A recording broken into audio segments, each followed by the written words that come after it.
This happened in late summer of 2023 when I was 26. At the time, I worked for a small delivery company that specialized in transporting refurbished tech and custom computer hardware to remote customers. We weren't a big corporation, more like a desperate startup trying to reach places larger companies ignored. My routes were unpredictable. Some nights I'd drive 10 or 12 hours straight, crossing empty stretches of desert highway where cell service vanished and gas stations were separated by terrifying distances. The pay was good enough to keep me there, and long road trips had been part of my life since childhood, so I didn't mind the isolation. Or at least I didn't, until that night. I was finishing the final leg of a route from Sunvale to a small town called Mercer's Crossing. It was just past 1 a.m. I was winding through a lonely 2-lane highway that cut along the edge of a dark forest preserve in the southern plains. If you've never driven somewhere like that at night, it's hard to explain how completely cut off it feels. No streetlights, no buildings, just asphalt stretching forward into a tunnel of darkness, surrounded by trees and open land. Another car might pass once every half hour, if that. The road I was on was the only practical route through the region. Any alternate GPS path added hours and led through even more deserted terrain. So if you needed to get from one town to the next, you had no real choice but to take that road. I was listening to a podcast to stay awake when I rounded a curve and saw a car pulled onto the gravel shoulder. A small red hatchback. Its hazard lights blinked weakly in the darkness. As I slowed, my headlights revealed a woman standing beside it, lifting her phone above her head as if trying to catch a signal. My first instinct was to keep driving, not because I lack empathy, but because stopping for strangers in the middle of nowhere at 1 a.m. isn't exactly safe. But then I imagined someone I cared about stranded out there and how I'd hope a passing driver would help them. I also carried a legal personal safety tool in my vehicle. Something that gave me confidence I wasn't entirely defenseless. That reassurance tipped the scale. I rolled down my passenger window a few inches. The woman hurried over immediately and tugged on the door handle. It was locked. She said her car had died and she needed a ride to the nearest gas station. Her voice shook, words slightly slurred, as if she was exhausted, stressed, or something else. I hesitated. Something about her tone felt off. But I unlocked the door anyway. She climbed in quickly and muttered a quiet thank you without making eye contact. The interior light flickered off, leaving her face lit only by the faint glow of the dashboard. I asked a few normal questions. What happened to her car? Whether she'd called for help. Her answers made no sense. She dodged every question and repeated only that we needed to leave. Now. Immediately. My skin prickled. I was seconds away from asking her to get out when I glanced in the side mirror toward her abandoned car. A man stepped out from behind it. He'd been hidden the whole time. Before I could process that, another figure appeared directly ahead in the road, about 50 feet in front of my headlights. He held something long in his hands. I couldn't tell what it was, only that it caught the light briefly as he moved toward us. Instinct took over. I hit the accelerator hard. The woman snapped around to look behind us and started yelling. Then she reached down, digging through her purse urgently. I didn't wait to find out why. I raised my voice, told her to stop moving, and made sure she understood I was not defenseless. Whatever she had been reaching for, she froze immediately. Her shouting stopped. She stared forward, expression blank, unreadable, like the life had drained out of her. For the next half hour, we drove in suffocating silence. The only sounds were the engine, the rush of wind, and my heartbeat pounding in my ears. We were less than 30 minutes from the town of Halberd Junction, the nearest place with lights and people. When I finally pulled into a gas station, 2 large trucks sat parked nearby. Fluorescent lights buzzed overhead, bathing everything in harsh white. I told her to get out of the car. She refused at first, mumbling some excuse I can't even remember. I leaned across, opened the passenger door myself, and forced the issue. She stumbled backward onto the pavement, shouting something slurred and incoherent. One of the truck drivers started jogging toward us, clearly seeing only a man pushing a woman out of a car at a gas station in the middle of the night. I didn't wait to explain. I shouted a warning that she was dangerous, then got back in my vehicle and drove away before anyone could stop me. I pulled into another gas station further down the road to calm my shaking hands. When I checked the passenger seat, I found something wedged between the cushions: a small disposable phone battery and a sealed pack of plastic restraints. My stomach turned cold. I didn't want to imagine what kind of situation I'd narrowly escaped. I threw everything into the trash and got back on the road. I never reported the incident. Not to police. Not to my company. Part of it was fear of explaining why I'd taken certain precautions for my own safety. Part of it was knowing how complicated the situation would look from the outside. But mostly, it was because I just wanted to put that night behind me. I still drive long routes sometimes. I still pass stranded cars on empty roads. But I never stop anymore, because I learned that sometimes the person asking for help in the darkness isn't the one who needs saving. There's a 24-hour convenience stop sitting alone off a back highway near the town where I live. It's the only place open all night for miles. If I drive a little too fast, I can reach it in about 20 minutes. Out here, that's considered right next door. My sleep schedule has never been normal. Most nights I'm awake when the world is silent. I've been to that store so many times after midnight that I'm sure the night clerks recognize me, even though I like to think I look forgettable. Average face, average clothes, easy to overlook. This happened only a few days ago, so the memory is still sharp, like a splinter under the skin. It was after 1:30 a.m. I was sitting at my desk, coding on my laptop, deep in that strange productive trance that only shows up when the rest of the world is asleep. Then hunger hit me all at once, the way it always does. 1 minute I was fine, the next I felt hollow. So I shut my computer, grabbed my keys, and headed for the car. The road to the store isn't a real highway, more like a long rural stretch of asphalt cutting through fields and trees. At that hour, it's empty. No traffic, no streetlights, just darkness and the beam of your own headlights. The drive there was quiet and uneventful. I pulled into the lot, ordered a hot sandwich at the counter, and wandered the aisles while they made it. I can't stand still, so I paced near the back of the store, pretending to browse. That's when I noticed him. At the far end of one aisle, facing the wall of refrigerators, a man was sitting cross-legged on the floor. Just sitting there, motionless, like he was studying the humming glass doors. At first, I thought my tired brain was playing tricks on me. But when I looked again, he was still there. Brown jacket, faded jeans, nothing else visible. Curiosity got the better of me. I wanted to see his face, just to understand why someone would sit on a convenience store floor in the middle of the night. I moved down a parallel aisle, planning to turn the corner quickly, glance at him, then walk away before it became awkward. The moment I leaned around the corner, his head snapped toward me. So fast it made me freeze. For a heartbeat, we just stared at each other. His eyes were wide, too wide, reflecting the fluorescent lights like glass.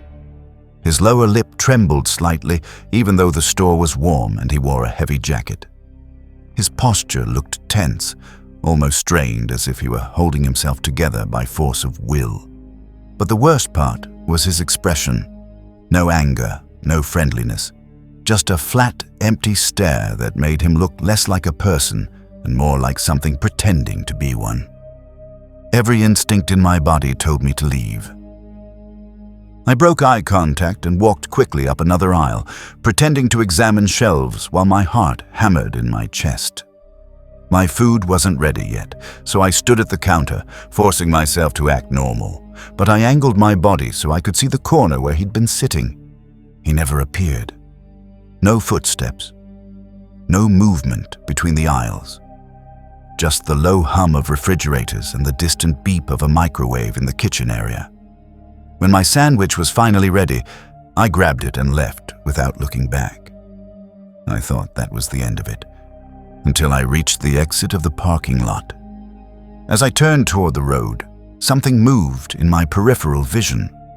I glanced back at the store and saw a figure sprinting from the entrance toward the far end of the lot, a brown jacket flapping as he ran.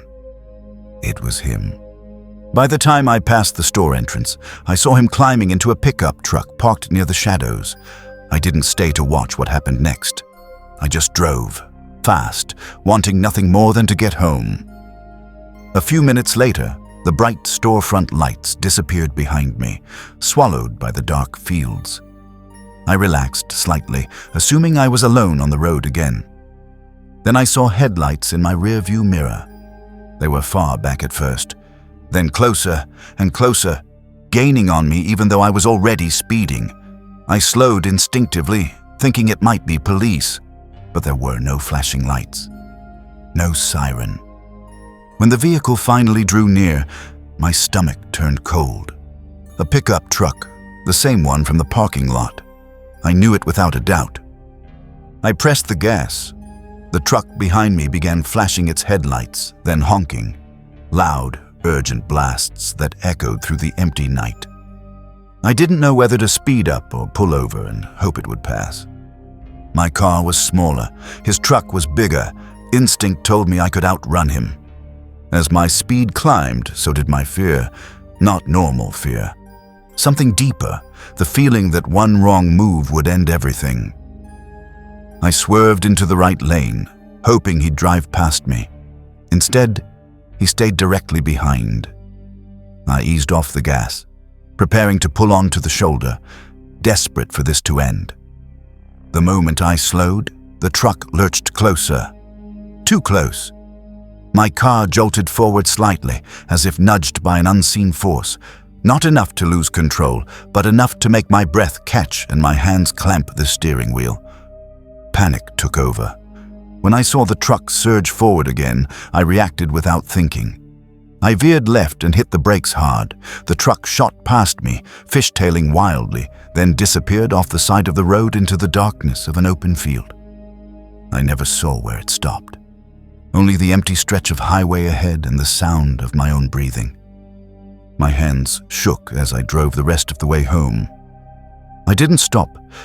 I didn't slow down. I just kept going until I reached my house, locked the doors, and finally let myself breathe. I called the authorities and reported what happened. I couldn't give an exact location of the incident on that long rural road, but they took my statement anyway. I told them about the store, the man, the truck. I know that place has security cameras in the parking lot. If they look, they'll see him.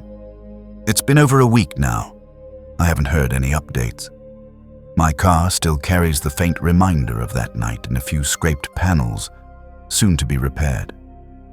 But the memory is harder to fix. I still don't know why that man followed me. I don't know what he wanted. And I don't know what would have happened if I'd pulled over when he first honked.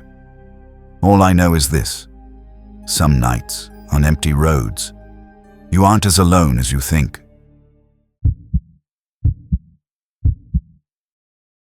I've never told this story publicly before. It happened in the winter of 2021, when I was 25.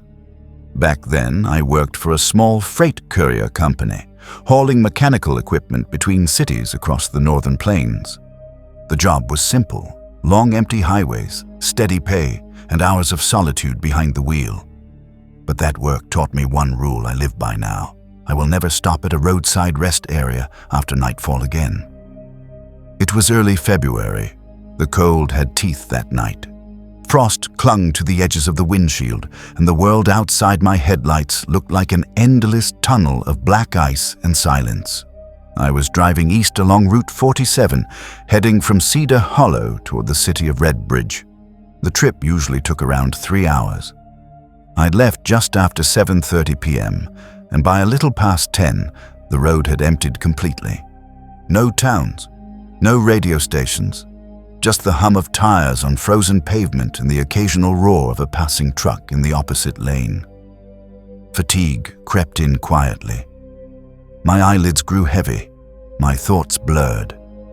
When I saw the blue sign for a highway rest stop glowing ahead, I felt relieved. I told myself I'd stretch my legs, grab a soda, splash some water on my face. Just 5 minutes. The rest area sat alone in the darkness.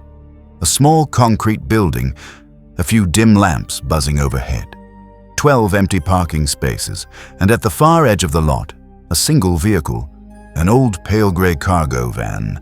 No lights on, no windows on the sides, just a dull shape resting in shadow. I parked beneath one of the lamps, locked my delivery truck, and stepped into the restroom building. The air inside smelled of disinfectant mixed with damp stone. A heater rattled in the corner, fighting the cold. I washed my face with icy water, letting it wake me. Then, in the mirror, I thought I heard the door open behind me. I turned quickly. No one was there. I stood still, listening. Only the heater's mechanical hum answered. No footsteps, no movement. I convinced myself it was the wind tugging at the door and finished up fast. When I stepped outside again, something had changed. The van's headlights were on. Not bright beams, just low, steady illumination. But the engine wasn't running. No exhaust, no vibration. Just those lights burning in the cold night. I didn't remember hearing it start. A tight feeling settled in my chest. I unlocked my truck quickly, climbed in, and started the engine. As I pulled out of the parking space toward the exit, the van's headlights suddenly shut off. Gone. Darkness again. I told myself someone inside must have bumped a switch by accident, but I kept checking my mirrors as I merged back onto the highway. For several minutes, the road stayed empty behind me. Then I saw them, 2 small headlights in the distance, closing in fast, the same van. As it drew closer, I could make out its shape clearly. No markings, no company logo, just a dirty, windowless cargo shell. It caught up to me quickly and settled inches from my rear bumper.